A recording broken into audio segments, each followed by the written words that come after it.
नाज़रीन अस्सलाम वालेकुम। ज़ेड न्यूज़ के ख़बरनामे में आपका इस्तक़बाल है। मैं सलमान ख़ान। आगे बढ़ने से पहले सुर्खियों पर नज़र डालते हैं। Justice Sanjiv Khanna supreme court के अगले चीफ जस्टिस, 11 नवंबर को वो लेंगे हल्फ। बिजली की कीमतों में इजाफे की तजवीज़ को BRS ने कर दिया मुस्तरद। KTR ने कहा इससे गरीब आवाम को होगी मुश्किलात। बीजेपी का एहतजाज, किशन रेड्डी का बयान, कहा मूसी के किनारे हिफाजती दीवार बनाकर मनसूबा मुकम्मिल किया जाए। बाबा सिद्दीकी के फर्जंद ज़ीशान सिद्दीकी NCP में शामिल, बांद्रा ईस्ट हल्के से करेंगे मुकाबला। हाइड्रा एजेंसी के 100 दिन मुकम्मिल, अब तक 262 गैर कानूनी ढांचे मुनहदिम। हैदराबाद में गाड़ियों पर सायरन लगाने वालों के खिलाफ कार्रवाई, पुलिस ने तकरीबन 42 गाड़ियों पर लगाए गए सायरन निकाल दिए। अब पेश है खबरों की तफसील। Justice Sanjiv Khanna supreme court के अगले चीफ जस्टिस होंगे। कानून व इंसाफ की मरकज़ी वजारत के महकमे इंसाफ की तरफ से जारी करदा नोटिफिकेशन के मुताबिक सीनियर जज जस्टिस संजीव खन्ना की बतौर चीफ जस्टिस मुलाजिमत मुद्दत 11 नवंबर से शुरू होगी। वो 15वें चीफ जस्टिस ऑफ इंडिया होंगे। मौजूदा चीफ जस्टिस DY चंद्रचूड़ जो 10 नवंबर को रिटायर होने वाले हैं। जस्टिस संजीव खन्ना इनके बाद सीनियर जज हैं, जबकि जस्टिस खन्ना 13 मई 2025 को रिटायर हो जाएंगे। बिजली की कीमतों में इजाफे की तजवीज़ की BRS ने मुखालिफत की है। BRS के वर्किंग सदर KTR ने Telangana electricity regulatory commission ERC की जानिब से तजवीज़ करदा बिजली की कीमतों में इजाफे की सख्त मुखालिफत पर जोर दिया, जिसे उन्होंने अवाम पर भारी माली बोझ करार दिया। उन्होंने जुमा को सिलसिला में मीडिया से बात करते हुए कहा कि KCR की हिदायत के मुताबिक ERC की जानिब से मुनक़िदा अवामी समातों में बिजली की कीमत में इजाफे के ख़िलाफ़ दलाइल पेश किए हैं। उन्होंने हुक्मरान कांग्रेस पार्टी पर इल्ज़ाम लगाया कि वो मुफ्त बिजली देने के नाम पर मौजूदा सब्सिडी को ख़त्म करने की कोशिश कर रही है। KTR ने ख़ास तौर पर इस बात पर तशवीश ज़ाहिर की कि 300 यूनिट से ज़्यादा के इस्तेमाल पर चार्जेस में 10 रुपये बढ़ाकर 50 रुपये करने की तजवीज़ से गरीबों पर माली बोझ आयद होगा। उन्होंने कहा कि इस तजवीज़ से ख़ास तौर पर गरीबों पर माली बोझ पड़ेगा। उन्होंने बिजली की कीमतों को बढ़ाने की तजवीज़ की मुखालिफत की। మేము 10 ఏళ్లలో ప్రభుత్వంలో ఉన్న నాడు రూపాయి కూడా పైసా కూడా పెంచలేదు కరెంటు ఛార్జీ అనే మాట నేను మీకు గుర్తు చేస్తా ఉన్నాను. మరి 10 ఏళ్ల పాటు రైతుకు ఉచిత విద్యుత్ ఇస్తూ సంవత్సరానికి 1000 నుంచి 1200 కోట్లు ఉచిత విద్యుత్కు ప్రభుత్వమే భరించినప్పుడు ఇవాళ ఈ ప్రభుత్వం అదే రకమైన కార్యక్రమం ఎందుకు కొనసాగించదని చెప్పి నేను అడుగుతా ఉన్నాను. మేము మోటార్లకు మీటర్లు పెట్టలేదు, కేంద్ర ప్రభుత్వం మా మీద ఒత్తిడి తెచ్చినా మీటర్లు పెట్టలేదు. అదే మాదిరిగా ఈ రోజు మళ్ళీ నేను మీకు విజ్ఞప్తి చేస్తా ఉన్నా, ఇటు 10 HPల వరకు 50% సబ్సిడీ పవర్ లూమ్ ఇండస్ట్రీకి ఇచ్చుకున్నాం. అదే మాదిరిగా నాయి బ్రాహ్మణులకు, సెలూన్లకు, రజకులకు, దోబీఘాట్లకు కూడా 200 యూనిట్లకు, SC ST గృహాలకు 200 యూనిట్ల వరకు ఉచితంగా ఇచ్చుకున్నాం. నేను మీ ద్వారా ప్రభుత్వాన్ని కోరుతా ఉన్నాను, గత ప్రభుత్వం 10 ఏళ్ల పాటు పైసా కరెంటు ఛార్జీలు పెంచకపోతే మీరు 10 నెలల్లోనే ఇంత పెద్ద ఎత్తున 18,000 కోట్ల భారాన్ని ఎందుకు మోపుతున్నారు అనే మాట నేను మీ ద్వారా ప్రభుత్వాన్ని కూడా అడుగుతా ఉన్నాను. అదే చైర్మన్ గారు, మీకు నేను గుర్తు చేస్తా ఉన్నాను, మీకు తెలవంది కాదు, కరెంటు సమస్య నుంచే తెలంగాణ మహోద్యమం, మలిదశ ఉద్యమం KCR గారి రూపంలో తిరిగి పుట్టింది. ఆనాడు ఛార్జీలు పెంచితే గొంతు విప్పి తన పదవికి రాజీనామా చేసి మరి తెలంగాణ రైతుల తరపున KCR గారు గర్జించి మరి ఆనాడు ముందుకొచ్చిన విషయం మీకు తెలుసు. మళ్ళీ 10 ఏళ్ల తర్వాత తెలంగాణలో తిరిగి అదే పరిస్థితి పునరావృతం కావడం అనేది శోచనీయం, బాధాకరం. అందుకే మిమ్మల్ని కోరేది ఒకటే, ఉచిత విద్యుత్ భారాన్ని మధ్య తరగతి, చిన్న పరిశ్రమలు, భారీ పరిశ్రమలపై వేయాలని ఆలోచించడం సమంజసం కాదు. బాధ్యత కలిగిన ERC ఈ విషయంలో ప్రజలు, రాష్ట్రం యొక్క సంక్షేమాన్ని దృష్టిలో పెట్టుకుని నిర్ణయం తీసుకోవాలి. ప్రభుత్వ ప్రతిపాదనను తిరస్కరించాలని చెప్పి కూడా నేను విజ్ఞప్తి చేస్తా ఉన్నాను. ట్రూ అప్ ఛార్జీలు తక్షణ BJP ने मूसी डेवलपमेंट मनसूबे के तहत मकानात के इन्हेदाम की मुखालिफत का ऐलान किया है। हैदराबाद के धरना चौक पर एहतजाज के दौरान मरकज़ी वज़ीर किशन रेड्डी ने कहा कि BJP गरीब आवाम के साथ है और कांग्रेस हुकूमत को इनके घरों को गिराने नहीं देगी। उन्होंने इल्ज़ाम लगाया कि कांग्रेस ने इक़्तिदार में आकर इन्हेदामी कार्रवाइयाँ शुरू की और अवामी वादे पूरे नहीं किए। किशन रेड्डी ने कहा कि वज़ीर आला को ये वाज़ेह करना चाहिए कि वो इन घरों को गिराकर क्या करना चाहते हैं। जो लोगों ने अपनी मेहनत से बनाए हैं। उन्होंने निशानदेही की कि पिछली हुकूमतों ने रिहायशियों को राशन कार्ड, आधार कार्ड और दीगर दस्तावेज़ात फराहम किए और इन इलाक़ों में बुनियादी सहूलतें फराहम की। किशन रेड्डी ने कहा कि बीजेपी मूसी की बहाली के ख़िलाफ़ नहीं है बल्कि लोगों को बेघर करने के ख़िलाफ़ है। उन्होंने हुकूमत को तजवीज़ दी कि मूसी के किनारे हिफाजती दीवार तामीर करें और लोगों को नुकसान पहुँचाए बगैर मनसूबा मुकम्मिल करें।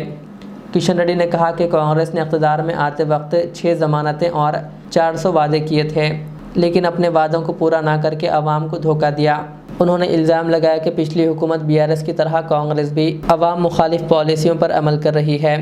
इस एहतजाज में मरकज़ी वज़ीर बंडी संजय, BJP OBC मोर्चा के कौमी सदर डॉक्टर के लक्ष्मण, अरकान पार्लिमान इटला राजेंद्र, DK अरुणा और तेलंगाना असम्बली में पार्टी के floor leader A Maheshwar Reddy समेत दीगर अहम कायदीन ने शिरकत की। जबकि इस मौके पर बंडी संजय के अलावा दीगर कायदीन ने भी खिताब करते हुए हुकूमत को शदीद तनकीद का निशाना बनाया। వేదిక నుంచి ముఖ్యమంత్రి గారికి సవాల్ చేస్తా ఉన్నాము, పేద ప్రజల కోసం ఖచ్చితంగా పేద ప్రజల ఇళ్లలో అవసరమైతే మేము నివాసం ఉండడానికి ముఖ్యమంత్రి ఇచ్చినటువంటి సవాలును స్వీకరించడానికి మేము సిద్ధంగా ఉన్నామని మేము చేస్తా ఉన్నాను. కానీ పేద ప్రజల ఇల్లు కూల్చేస్తే మాత్రము ఖచ్చితంగా చంచల్గూడ జైలు, పాత జైలైనా చల్లపల్లి కొత్త జైలైనా వెళ్ళడానికి సిద్ధంగా ఉన్నాము తప్ప పేద ప్రజల ఇల్లు కూల్చేస్తే మాత్రము ఊరుకునే ప్రసక్తి లేదని సందర్భంగా మనం చేస్తాం. మూసి ప్రక్షాళన ఇదంతా బట్టిదే. ఇదంతా దేనికోసం అంటే అల్లుడి కోసం చేస్తారంటే ఇది తెలుసా? అల్లుడి కోసం వెళ్తారు. కాంగ్రెస్ పార్టీ ఆది నాయకురాలి అల్లుడి కోసం అంత తతంగం అంతా కదే. ఆయన మధ్యలో వచ్చిపోయినడికి మధ్యలో వచ్చిపోయి ఒకరోజు విడిపోయి గుడి గుళ్ళు లేవా దేశంలో? హైదరాబాద్ వచ్చే గుడి చూసినట ఆయన. ఇక్కడ గుడి చూసినట, ఇంకేమో చూసిపోయినట. ఏం చూలే, వచ్చి కాంట్రాక్టర్ మాట్లాడిపోయిన ఆయన. ఇలా ఏం ఆపినా పేదోళ్ళ ఇల్లు ముఖ్యం కాదు వాళ్ళకు, మీ ఇల్లు ముఖ్యం కాదమ్మా. వాళ్ళ కాంగ్రెస్ పార్టీ ఆది నాయకురాలి అల్లుడు ముఖ్యం. వాళ్ళ కాంట్రాక్ట్ చేయడానికి తతంగం అంతా ఇవన్నీ సీఓలు ఇవన్నీ డ్రామాలే. 1,50,000 కోట్లు ఫిక్స్ అయిపోయినాయి. ఆ పైసలు అల్లుడికి ఇవ్వాల్సిందే. ఇలా కాబట్టి ఇక పోపు వాళ్ళ కాంగ్రెస్ వాళ్ళ బాధలు వాళ్ళకున్నాయి. ముఖ్యమంత్రి బాధలు ముఖ్యమంత్రి, మంత్రుల బాధలు మంత్రులే. ఎందుకంటే వాళ్ళు ఇటు కాంగ్రెస్ పార్టీ కట్టాలి. ఇలా మహారాష్ట్ర ఎన్నికలకు పైసలు పంపాలనే, జార్ఖండ్ ఎన్నికలకు పంపాలనే, 3 దాకా హర్యానా జమ్మూ కాశ్మీర్ ఎన్నికలు పంపడే. మరి పైసలు పంపాలంటే ఇక్కడ దోచుకోవాలి. లేకుండా 1,00,000 కోట్లు ఏడికి వస్తాయి? రాష్ట్ర ముఖ్యమంత్రి చెప్పాలి. నిన్న కూడా అడిగిన నేను, 1,00,000 కోట్లు ఎక్కడి నుంచి చేస్తారు మీరు? ఎవరు ఇస్తారు మీకు పైసలు? మీ బడ్జెట్ ఎక్కడిది? महाराष्ट्र में असम्बली इंतखाबात से आइन कबल NCP कायद बाबा सिद्दीकी, जिनका हाल ही में फायरिंग करके कत्ल कर दिया गया, इनके फर्जंद ज़ीशान सिद्दीकी ने आज अजीत पवार की ज़ेर क़ियादत NCP में शमूलियत अख्तियार कर ली। ज़ीशान सिद्दीकी फ़िलहाल बांद्रा ईस्ट हल्के से कांग्रेस के रुकन असम्बली है। वो इस मरतबा NCP के टिकट पर इंतखाबात में हिस्सा ले रहे हैं। वाज़ेह है कि ज़ीशान सिद्दीकी के वालिद बाबा सिद्दीकी NCP अजीत पवार ग्रुप के साथ थे और वो महाराष्ट्र के साबिक़ वज़ीर भी रह चुके हैं। वहीं ज़ीशान सिद्दीकी कांग्रेस में शामिल थे और अब वो NCP में शामिल हो गए। उन्होंने इस यकीन का इजहार किया कि वो बांद्रा ईस्ट से दोबारा मुंतखब होंगे और हल्के की आवाम की खिदमत करेंगे।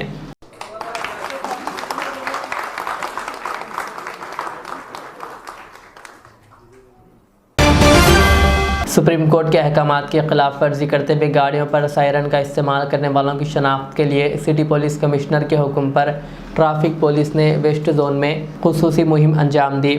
ट्रैफिक पुलिस ने Jubilee Hills club, Panjagutta, NTR trust Bhavan चौराहा और अमीरपेट के करीब तकरीबन 42 गाड़ियों पर लगाए गए सायरन निकाल दिए।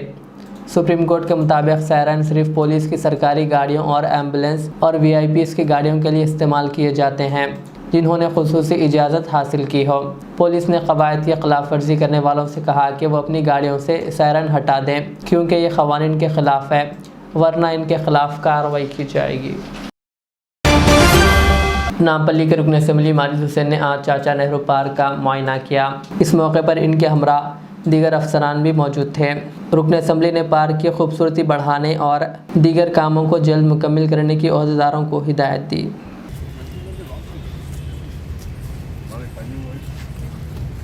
ఇప్పుడు మనం టైమింగ్ మెయింటైన్ చేస్తే మధ్యలో వచ్చి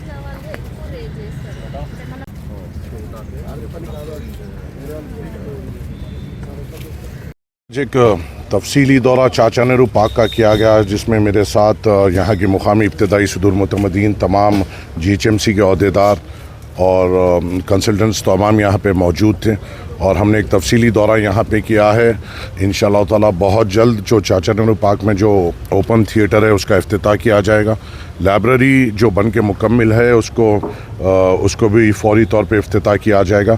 उसी के साथ साथ 75 लाख का एक एस्टिमेशन बना है चाचा नेहरू पार्क के लिए, जिसके लिए उसके ब्यूटिफिकेशन के जो इसका एंट्रेंस है और उसके जो पाउंड है उसको ब्यूटीफाई करते हुए और उसके पानी को क्लीन करने के लिए एटेक उसमें रखने के लिए और उसके साथ STP बनाने का एक प्रपोज़ल है। इंशाल्लाह मुझे उम्मीद है इस चीज़ के साथ जो यहाँ का डेड फाउंटेन है वो फिर से वर्किंग में आएगा और एक अच्छा विजुअल रहेगा यहाँ पे आने वालों को। पाथवे जहाँ जहाँ डैमेज है उसको फिर से बनाने के लिए मैंने इंस्ट्रक्शन दिए और उसका एस्टिमेशन बनाते हुए हम फौरी तौर पे काम करेंगे। एक एक्स्ट्रा जिम, आउटडोर जिम यहाँ पे हमने प्रपोज़ किया है। उसी के साथ साथ एक हम यहाँ पे चाचा नेहरू पार्क में एक ओल्ड एज पार्क लाने का हम प्रपोज़ल कर रहे हैं, जो एकदम चिल्ड्रंस प्ले एरिया के सामने होगा, जहाँ पे जो उम्रज़दा लोग हैं उनको वहाँ पे सहूलतें दी जाएगी, जैसा वो कहीं पे पकड़ के चल सके या किस किस्म से उनके लिए जो बेहतर इक्विपमेंट्स या बेहतर चीज़ यहाँ पे हम ला सकते हैं, जिससे वो भी यहाँ पर आकर अपनी सेहत को बेहतर कर सके, वो भी हम यहाँ पे करेंगे। उम्मीद है ये तमाम काम फौरी तौर पे शुरू होते हुए जल्द से जल्द हम मुकम्मिल कर नामपल्ली की आवाम जो यहाँ पे चाचा नेहरू पार्क में आती है उनको हम सहूलत देने की पुरजोर कोशिश करेंगे। शुक्रिया, अस्सलाम वालेकुम। हैड्रा इदारे ने अपनी कार्रवाई के 100 दिन मुकम्मिल कर लिए हैं। झीलों और हुकूमती अराजियात के तहफ़्फ़ुज़ के लिए कायम करदा हैड्रा एजेंसी ने अपनी कार्रवाई के 100 दिन मुकम्मिल कर लिए हैं। ये इदारा 19 जुलाई को एजेंसी हैड्रा के तहत एक हुकूमती हुक्मनामे से कायम किया गया और 5 अक्टूबर को गवर्नर जिष्णुदेव वर्मा की दस्तखत से इसे मुकम्मिल इख्तियारात दिए गए। वज़ीर आला रेवंत रेड्डी और नायब वज़ीर आला भट्टी विक्रमार्का की क़ियादत में हैड्रा GHMC, HMDA और दीगर मुकामी इदारों के ताउन से काम कर रहा है। पहले 100 दिनों में हैड्रा ने आउटर रिंग रोड के अंदर तकरीबन 111 एकड़ से ज़ायद रकबे पर दोबारा कब्ज़ा हासिल कर लिया और झीलों के अतराफ़ और बफर जोन में गैर क़ानूनी तामीरात के 262 ढांचों को मुनहदिम किया। इन इक़दामात का मकसद आबी ज़ख़ायर, अवामी ज़मीनों और पार्कों को गैर क़ानूनी तजावीज़ात से बचाना है। ताहम हैड्रा के इक़दामात पर तनक़ीद भी हुई है। अपोजिशन का कहना है कि ये एजेंसी ने ज़्यादातर कम आमदनी वाले इलाक़ों को निशाना बनाया, जिससे कमज़ोर तबक़ात ज़्यादा मुतासिर हुए हैं।